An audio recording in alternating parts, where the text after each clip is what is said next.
co-host, Reverend Dr. Madeline Clark Alexander, instead of our gracious Reverend Oliver, who's involved in another meeting. So we're gonna actually run a previous segment with Council Emmanuel Rummy. So if you have any questions, make sure you either put them in the chat box, or we'll run it for about a half an hour or so. And if you have any questions or you have any comments, we'll open the floor at that time.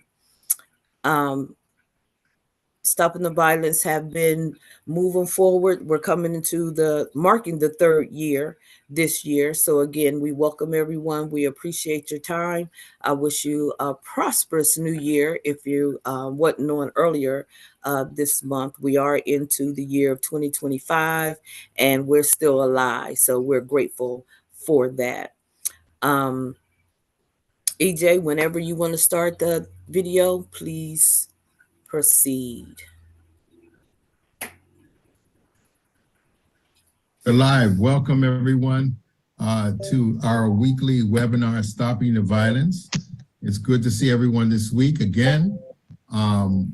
Today, again, just give you a little history that our Stopping the Violence is we're concerned about gun violence and all the violence that is plaguing our communities, and looking for not only solutions, but looking for how we can bridge all those gaps of people out there who are doing extraordinary jobs in helping to curtail and reduce the risk of violence and violence that are prevailing in our communities as we speak today.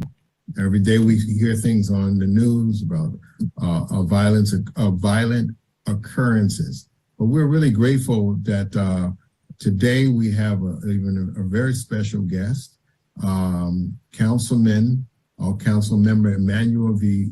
Rummy.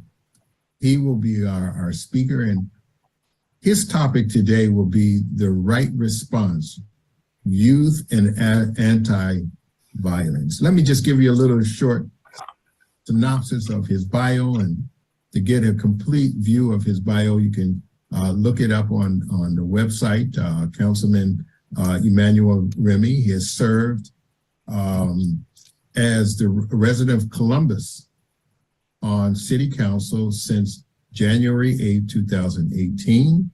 He is chair of the Administration, Environment, and Public Safety Committee. As the president of the NCC, Emmanuel worked with Northland Police Liaison, zone attorneys, environmental judge, and other city and state entities to close down 5 crime-ridden hotels by having them declared as a nuisance. Emmanuel is married to his wife, Liz, who is a Columbus City school teacher and serves as a school current Columbus Education Association, CEA representative. They have 3 children enrolled in Columbus City schools. Emmanuel is dedicated public servant and committed to uplifting neighborhoods and residents throughout the Columbus community. We are grateful to have him today. Why don't we bring him on? Councilman, how are you? Thank you very much. I appreciate the introduction. It's great to be here and had the opportunity to share some thoughts and ideas and certainly answer questions that may come up as well. Certainly. Well, welcome. We again want to reiterate your topic: youth, youth response, and anti-violence, young people and anti-violence. How do you see that in the work that you've been in, the activities that you have been partaking in order to reduce that or to address that? Well, I think so I kind of want to step back a little bit because you reminded me about the work that we did and I did as a community leader in conjunction with our zone attorney, our police liaisons, as we had an area that, my area of town had several bad actors as hotels, that were operating in. There was a lot of crime that was occurring in and out of those places. And so in the mid, 2015-16 era, we ended up shutting those places down and creating a best in class, one of a kind, legislation to do so as a policy here in the U.S. And so it's a policy that's been looked at from all over the U.S. And so when a bad actor comes into play, and we take them to court and get a nuisance abatement filed against them, they have strict requirements on security and a bunch of different markers in order to stay open and operate. But what we saw after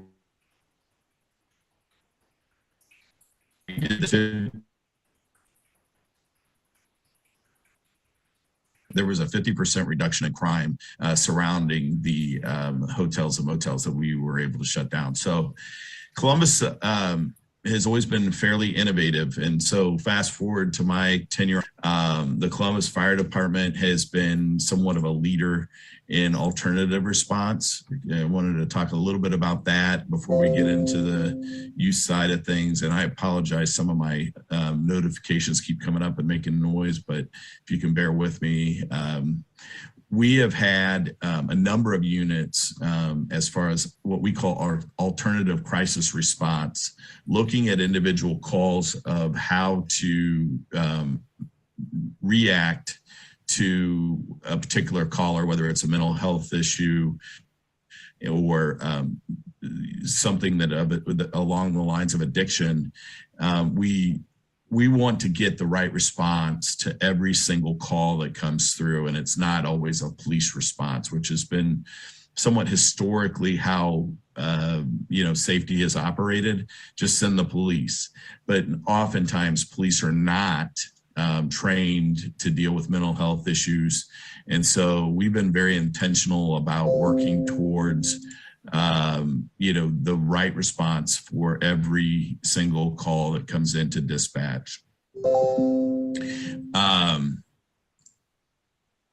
Taking that a step further then, and I can expound on the programs that we have, but, thinking about our youth and particularly as we've seen the effects of COVID, kids not being in school, the COVID changed a lot of things. I know I'm speaking to the choir as it relates. We all lived it, but it particularly hit some of our urban areas in ways that have really we have yet to recover. And so, we are working very intentionally to make sure that we're funding programs that support our youth to try to be in a position where we're hopefully preventing youth violence by getting them involved. We've been able to offer here in the city of Columbus millions and millions of dollars every year in the summer to support programs that relate to music or sports, agriculture, lots of community gardening programs, education, the trades, introduction to the trades is the construction trades and driving trades. And so I just held a hearing last month to talk about the results that we saw over the summer. And we know that we need to broaden the funding that we give so that doesn't just happen over the summer, but involves and engages our students on an annual basis throughout the year. We also, and I can get into more. I'll stop for a second and see if there's questions based on what I've talked about so far, and I can expound on some of the. I was just thinking if you can expound on what were those particular programs that were implemented in order to stop or prevent violence I know you mentioned that some of the avenues that were taken was creating kind of jobs, or trade jobs or education for them to. But also, is there any other kind of projects that are out there that you have the funding would have gone to in order to help curtail youth violence? And just one more question. What was the other survey, if you will, of how COVID contributed to, to maybe the escalation of youth violence? So, we know we're not subject matter experts on this subject. So we've leaned on the community. And, what we did every year, we've stepped up our funding to different organizations. I think this year we were at 14 or 16 million that we gave out over the summer, but there was youth football leagues. There were cheerleading camps. There were, like I mentioned, urban farming and programs that a couple of pastors here did that related to urban farming and community gardening. Those I did in 2020. I'm over the environment. So refuse is part of that, litter, of course, and recycling, et cetera. Litter is a big issue. It's, prevalent, in every city in America, unfortunately. And so, we were thinking of ways to tackle that. And so in 2020, we did $250,000 to fund. Now, this wasn't youth necessarily related, but fund, people that might have been without a job or compromised because of COVID. They were able to earn $15 an hour going out with 5 different partners that we enlisted to manage the grants, but to hire people to go out and clean up every street, that they could throughout the community. And then in 2021, that number expanded to $2.5 million to employ our youth in partnership with the YMCA, who managed the contract. Programs have been, as our people report back, you think about 2020 when we had everything closed, including our rec centers. And so they didn't have the opportunity to get out and, kind of, for lack of a better term, play, get out and play. It was much more confined, and certainly, in theory, parents still were working. Kids were left unattended, and so that it led to the opportunity for some to get involved in gang activities, and others, maybe they were following their older sibling that might be involved, for instance. And so, we lost some kids in that respect, but we certainly made every effort from a community perspective to make sure that we were providing the programming and the opportunities for them to be involved in things that would hopefully keep them away from that type of activity. Yeah, thank you very much. I appreciate that. Also you mentioned mental health and the law enforcement being ill-equipped to deal with mental health and other different, situations that arise that also contributes to some violent behaviors. What kind of programs have you implemented or, you help augment in order for to take that pressure off the police officers and our law enforcement, so that we can, as a community, help address those issues? So I'm very excited about this program. We started last year, in about June of last year, with what we call the Right Response Unit, and that is housed within our 911 dispatch call center. We have social workers and clinicians that are there, so that when a call taker deems that somebody is in mental distress, that call is transferred over to that social worker and clinician. And it has been a very it's been a great opportunity to divert calls out of the traditional system where potentially a cop could, would be called, a police officer would be called. They conduct an assessment, they attempt to stabilize and de-escalate the situation. And then if they need to, they'll go back to 911, but hopefully that doesn't happen. And so we've seen the numbers that we've seen from June of 21 through September of 22, there were 1,968 events that triggered the right response unit. They assisted 694 of those, and approximately 30% of those events, they didn't require any type of police response whatsoever. So it diverts an incredible amount of manpower, somewhere around the 750-hour range of officers' time is saved. And I say, it allows them then to go out and work to prevent crime and to solve crimes that much more, because we're all facing this across the country, a shortage of manpower, and it's harder to recruit. So we certainly feel that this is a great program so far. We are now servicing from noon to midnight, Monday through Friday. But the goal is that this becomes a 24/7 operation. Thank you.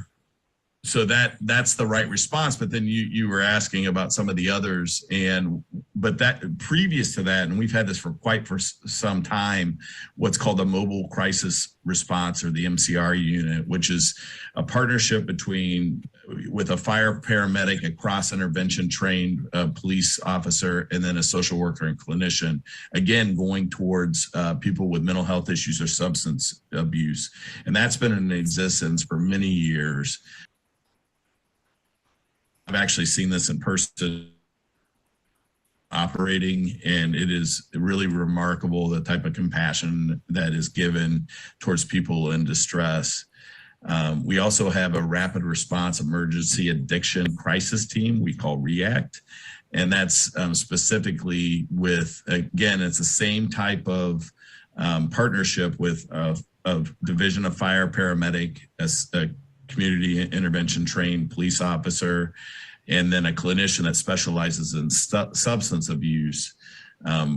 Those guys that are in fire will tell you that when they are responding and they see the fire uniform, people let their guard down and are more susceptible to accepting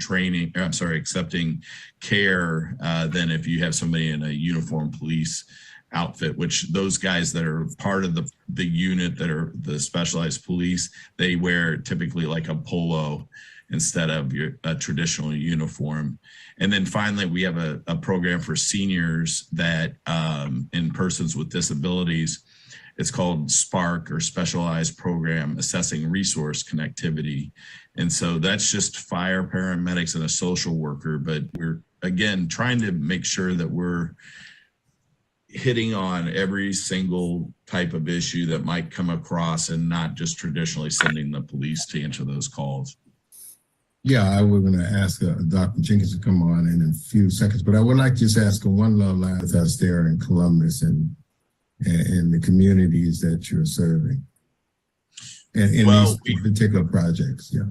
Yes, certainly. We many of our clergy have started programs of their own, and some don't, but some are very engaged, and we look to them to help with messaging.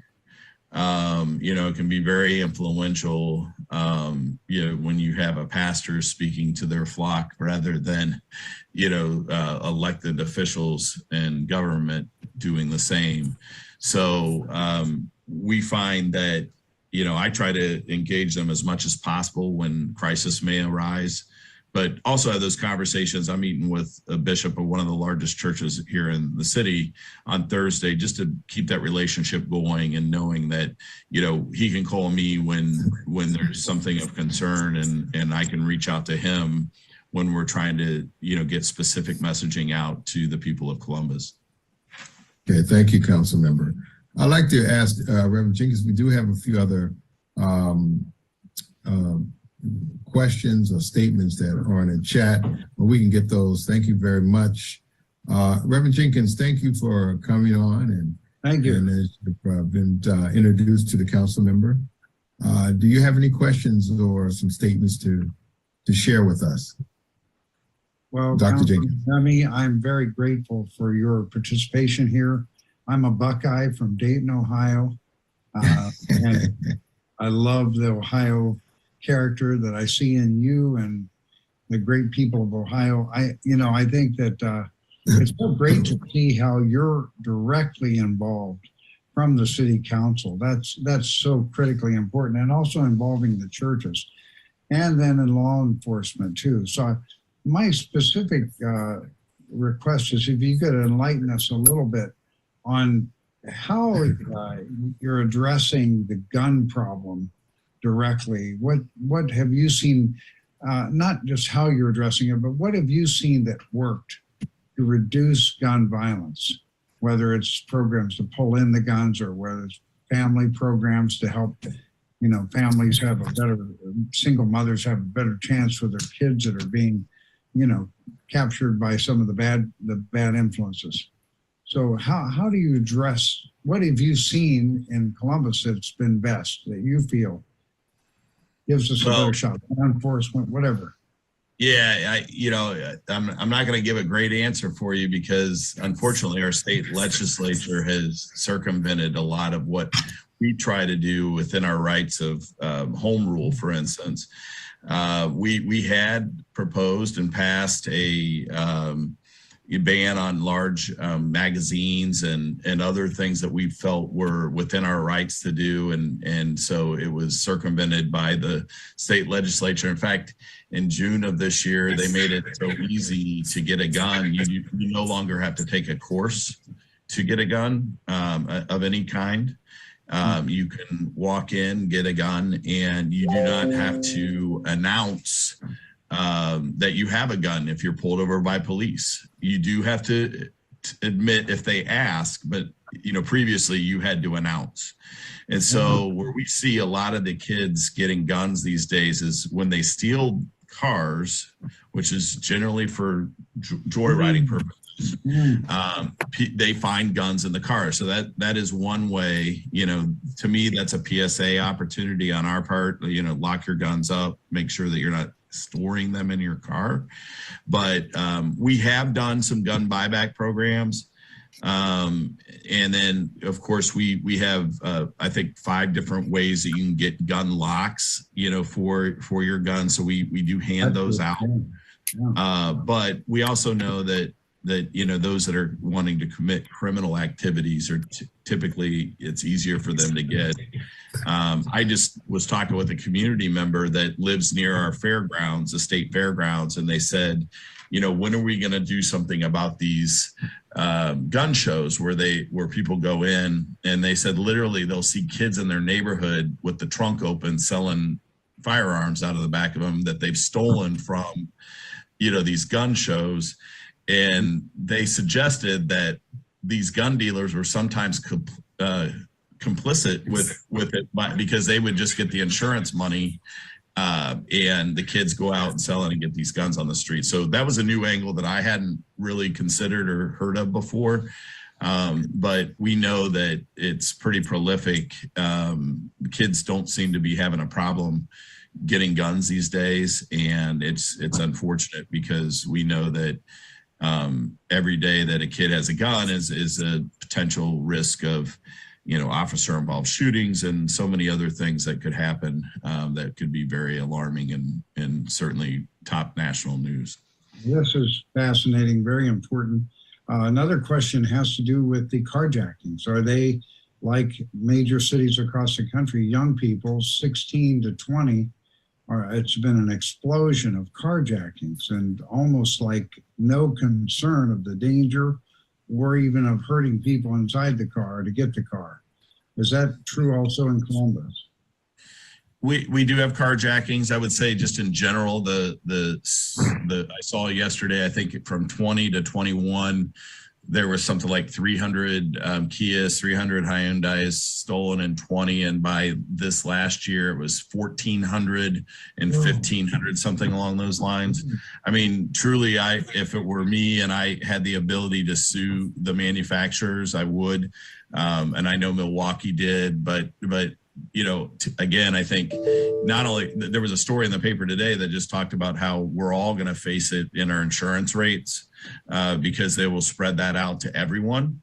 Mm-hmm. So, you know, this is a real concern that we have. And fortunately, we haven't had we have carjackings, but it's not as bad as, like I said, the thefts. And the thefts with our police say the ages range from 9 years old to 17 years old. I can share with you a story one day, and this is where the intrinsic.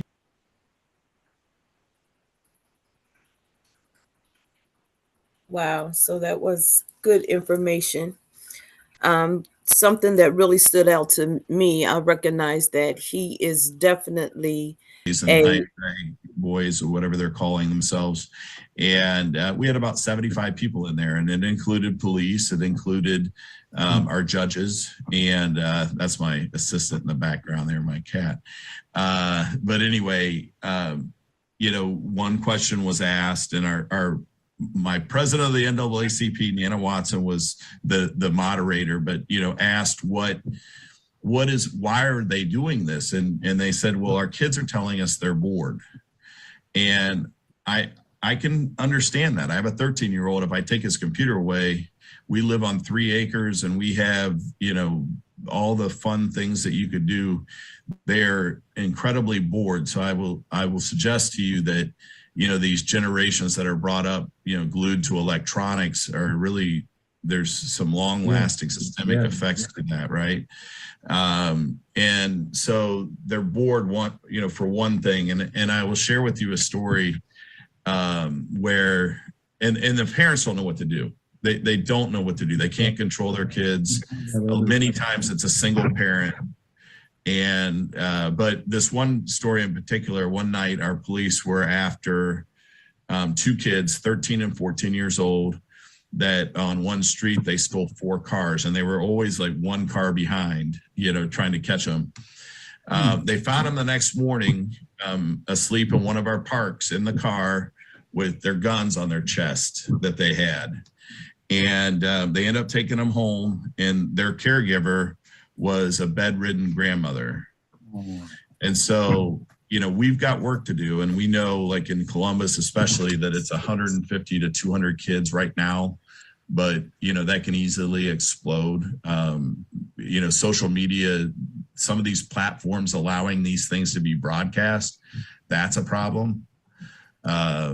You know, there's just a lot of issues that need to be addressed. And a little bit further about that meeting that night with the mothers of the Kia boys, Nana asked, you know, what is it that you need? And one of the mothers stood up and they said, we need trust again. We need to be able to trust.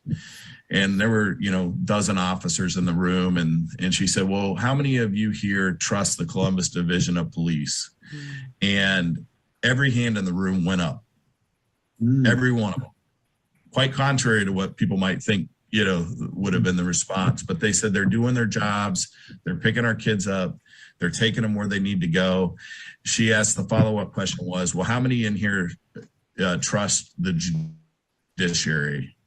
Everybody's hand went down because they've been begging them to lock their kids up or do something with their kids because they know that the next time could actually be their death, you know, like when being involved in this.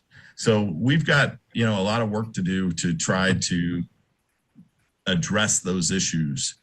And we are actively working on it. We're working with our county partners. We're working with our, you know, nonprofit partners, and we're trying to look at holistic ways to address these issues. Well, we fully support you, Councilman, and thank you, Chris Fox. Our UPF director there in Ohio will be, you know, a key point. We'll support him to support you, and let us know what you need. Thank you very much. We have a few hundred people in Columbus area that are also ambassadors for peace. So we'd like to, share more about that to support you. Thank you very much. Wow. Again, I'll start by saying that's good information. He's definitely proven himself to be a community person, and he's dedicated to public works. Is there anyone that has a question or comment? If you're out there, you want to show yourself or put something in the chat, that'd be great. But those are the issues that he was talking about in 2022. However, they have escalated. We see all the time, we hear all the time about these young people getting more and more involved with guns, having guns. How are they getting access to the guns? That is like the greater question. And that was something that I had thought about at some point, the gun shows and trucks being robbed from the gun shows. And there's no real follow up to say that how the truck was robbed. So, it was just a thought that I had. Are they having gun shows and just haphazardly, leaving the truck open and the kids are in the area and they're stealing the guns or whatever? But he kind of addressed that. Another thing was um, he talked about people having access to guns, and in Indiana, as it stands now, there is no law. Like, it's permitless carry, which means you do not have to have a permit to purchase a gun or to carry a gun. And it has put the police officers, and that's something that we have to think about, the position that put the police officer in, wherein before you had to announce that you had a gun, or the police officer could, if you were suspect, he could just stop you. But with permitless carry, that has kind of gone array. Our heart, our compassion, our motivation and drive is to stop not only gun violence, but address all violence, and start initiating some best practices in how to do that. He was another thing that got my attention. We don't think about this often. We don't think about too much the elderly or the senior citizens. But I wrote this note down where he said there is a call line for the senior citizens where they send out fire, the paramedics, and a social worker. Every call, every emergency call is not a call where a police officer is needed, especially when you're dealing with someone with mental health issues, when you're dealing with someone that's just under distress. So to be able to have those people in position that can kind of moderate what's going on and to offer other suggestions for a better outcome for a person that's in a situation that doesn't necessarily need an officer, because there's not a crime being committed, even though it might be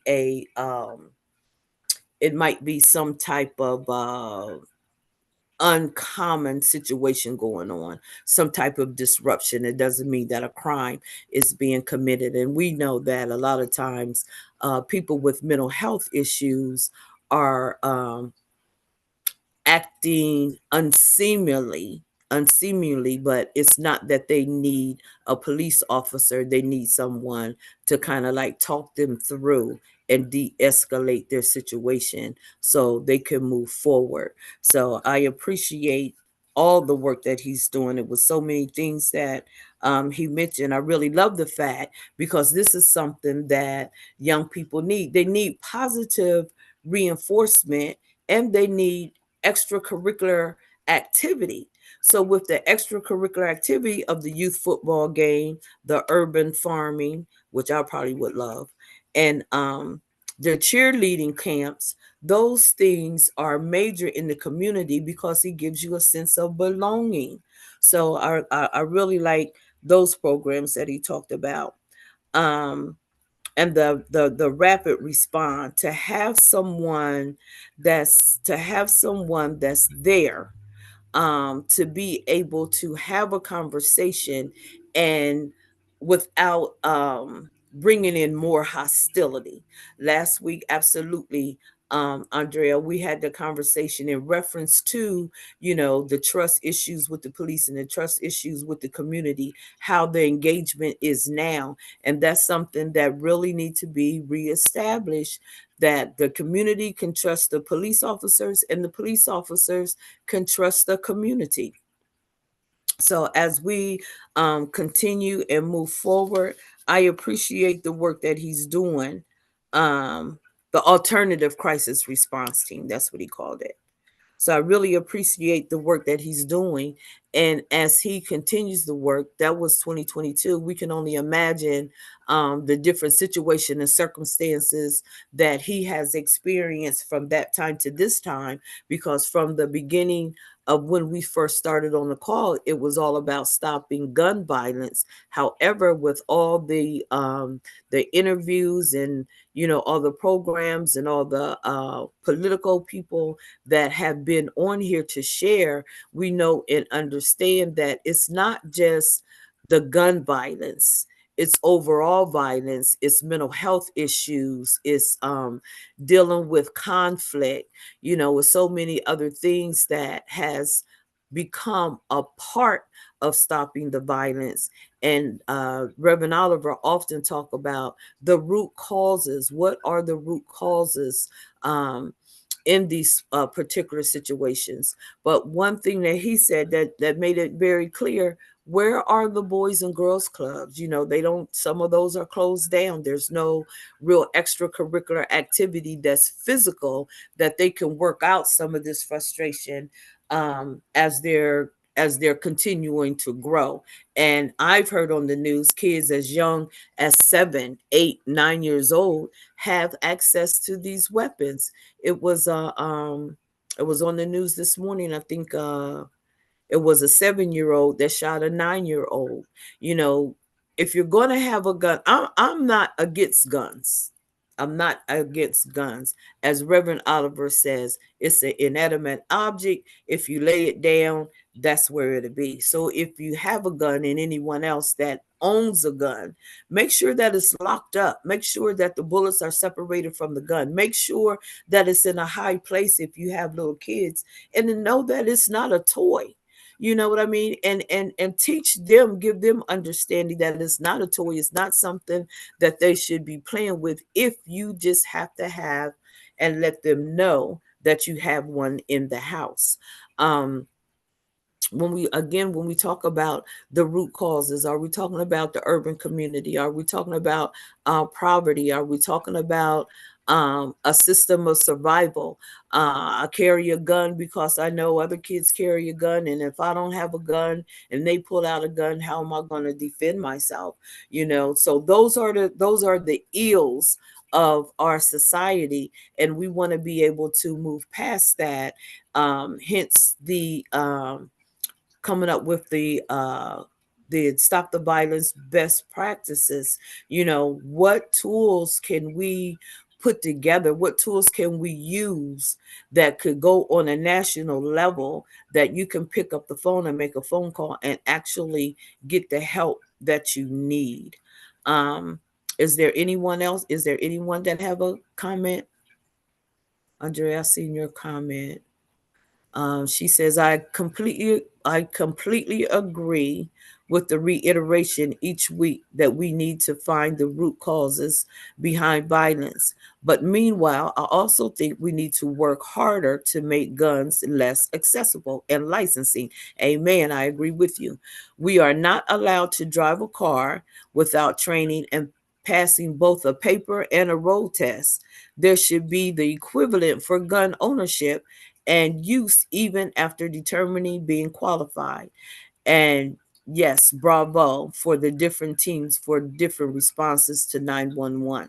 Yes, absolutely. It makes a difference. And we have talked about that before. You have to have a driver's license, you got to take a paper test, and then before you can drive unsupervised, you got to drive so many hours with your parents to make sure you understand the mechanism. So um for it to be said that it's okay for anyone to have a gun, and you come up with these laws for permitless carry, you know what I mean? What are you really setting in place? Like, what are you thinking about that again? How are you doing, Reverend DeWaterman? It's nice to see you as well. So when we're talking about the overall issues of violence, and we talk about the root causes, and able to make a change, and I have said this before, and able to make a change, we have to find out what the problem is with the family. The family is the foundation. So how do we get involved with the community? How do we get involved with families? How do we really get involved in what's going on in one's personal life? We often talk about single parent homes. I worked in so many different departments: public health, Healthy Families of America, Smart Start programs. All these programs are built on the family foundation, as far as going into the home and actually seeing what the need is. When we think about single parent family homes, we often think about, or automatically think about, it's a single mom. Sometimes it's a single dad. At the end of the day, we all need support. We used to say it takes a village to raise a child. We all need that support to be able to um, move forward, and to be able to fill these voids. A lot of them are voids: the lack of love, the lack of attention. We talk about gang members, gang bangers. How do they develop? How do they get started? You know, with kids getting involved. My son was involved of a gang. He was in a loving family, and I asked him, why? Well, unbeknownst to me, he was actually the leader. But why? You had a mom that worked in a correctional facility. That wasn't a deterrent to think that one day you could possibly go to jail. You know what I mean? So we don't have the answers. And trust me, I did not blame myself or my husband at that time, but we took responsibility, and we held our son accountable for his actions. So again, root causes. What are the causes in this um, environment for a 7-year-old, an 8-year-old, a 9-year-old to think it's okay? My son was like 17, 16, 17. But to think that it's okay for them to take a gun to school and threaten to shoot a friend or an enemy or a teacher. What is the root cause of that?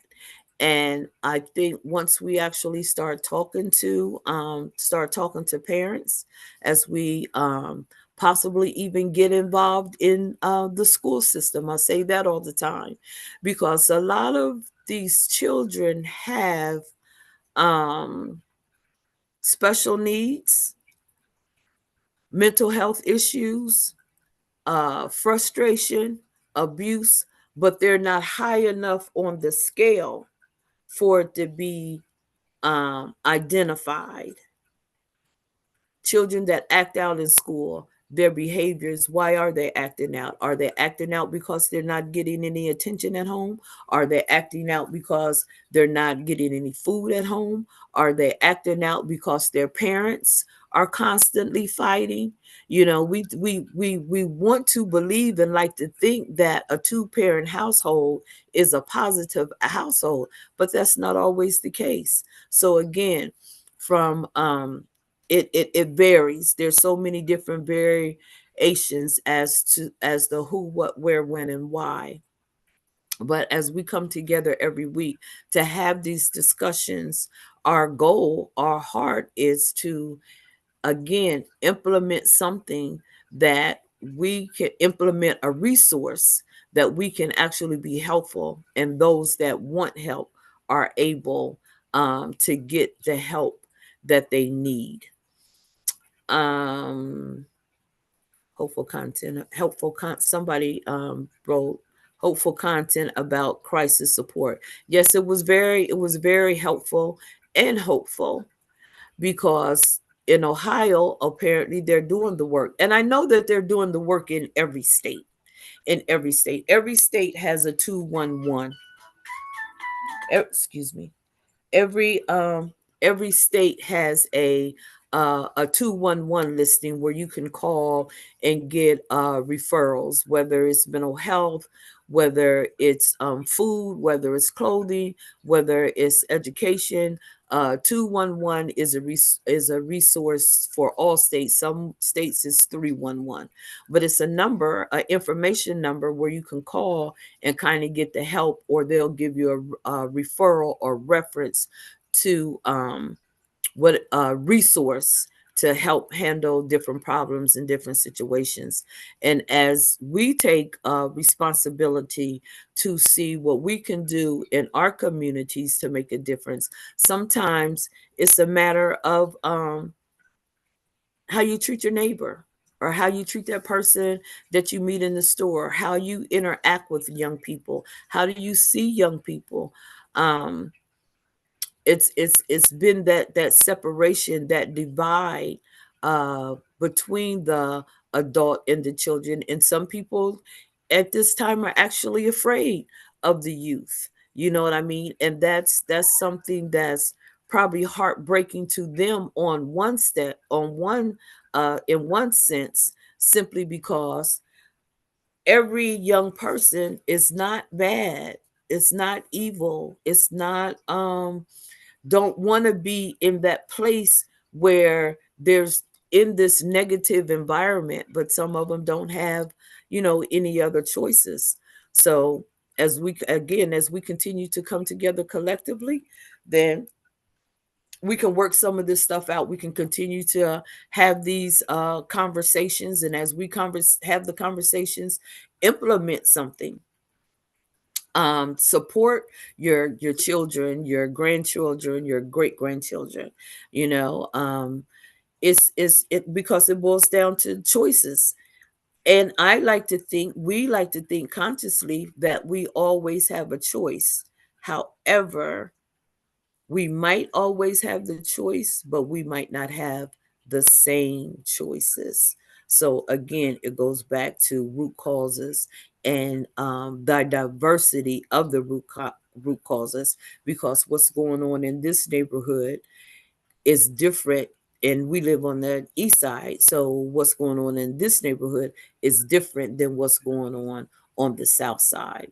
But we have to make ourselves I guess, as available as possible. And when we talk about faith leaders, we know that faith leaders are working in the community, that leaders are doing things on their part to do what they can do to keep those that are in their household of faith safe and informed.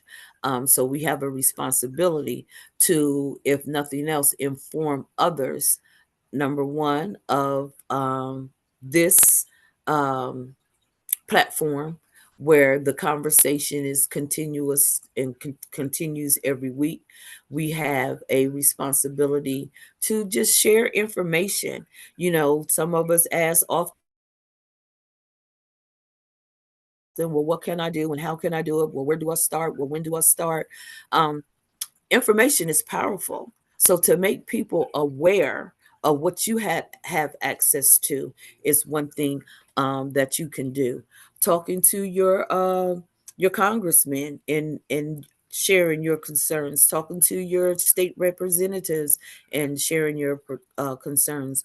One thing Dr. Jenkins mentioned was in Ohio about the ambassador of peace, and we've had ambassadors of peace on here, and we have blessed some people that have come on and have spoken and made them a process. They have become the process and receive, the award of being an ambassador of peace. So the more we talk about it, The more we spread the information that we have, the more that we share ourselves in spreading the love, um, will make a difference, and has made a difference.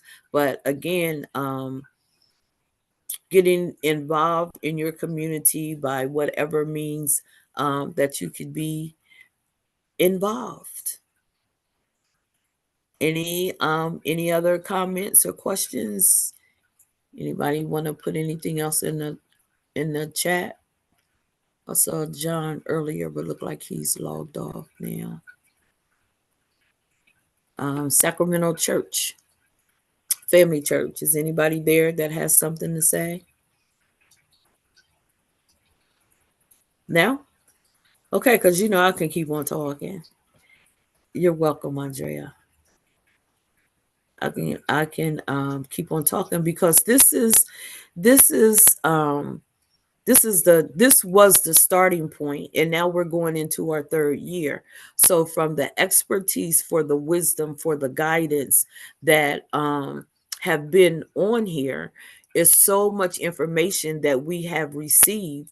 And I know for me, it has made a difference because I have grandchildren, I have grandsons, and I have granddaughters. And in that process, I've always been supportive to them, but raising them, I learned to be supportive to children outside of them, their friends. It's just like raising my kids. I only had 3, but sometimes you could come to my house and you would think I had 25. But my theory was always, as long as you kept them close, or as long as you could see them, there was a joy for me in that. However, it didn't stop their activities as they grew older, which means that there's always an influence in the outer perimeter that we don't see. Now, one thing I'm going to say about my son, even though he had that extracurricular activity, he's 41 now. I think he'll be 41 this year. And he has 3 beautiful children, and he's married. He's been married for 15 years, I believe it'll be this year, and he done well. But in order for him to get there, it took a lot of corrective measures. It took a lot of praying and fasting. It took a lot of me allowing him to be transparent. Sometimes I would ask him, is this a stand-up conversation or is this a sit-down conversation? And I'm speaking from the perspective of a 2-family home, vacations, things provided for, and the fullness of love.